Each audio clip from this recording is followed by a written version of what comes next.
আমাদের আজকের যে বৈঠক, আমাদের আজকের যে সভা, সে সভাটা 31 দফা বাস্তবায়নের লক্ষ্যে আমাদের যে কর্মশালা, সে কর্মশালায় আমরা আমাদের 31 দফা বাস্তবায়নের জন্য রাষ্ট্র কাঠামো মেরামতের যে 31 দফা, সে বিষয়ে অবগত করা।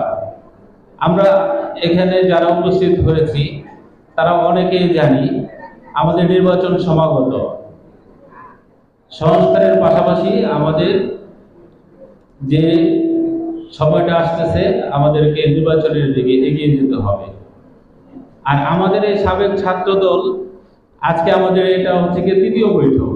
আমরা ফতুল্লাহ ইউনিয়ন দ্বিতীয় বৈঠক করেছিলাম, আমরা কাশিম ইউনিয়ন, তারই ধারাবাহিকতায় আজকে আমাদের এই কুতুবপুর ইউনিয়নের তৃতীয় বৈঠক। আমাদের মূল লক্ষ্য হচ্ছে আমরা যারা সাবেক ছাত্র দলের লোকজন আছি, তারা এই 31 দফা কর্মশালা যে বাস্তবায়নের লক্ষ্যে আপনাদেরকে সম্পৃক্ত করা। আমাদের এই 31 দফাকে এগিয়ে নিয়ে যাওয়ার জন্য আপনাদের সাথে আপনাদের সবার সহযোগিতা কামনা করছি।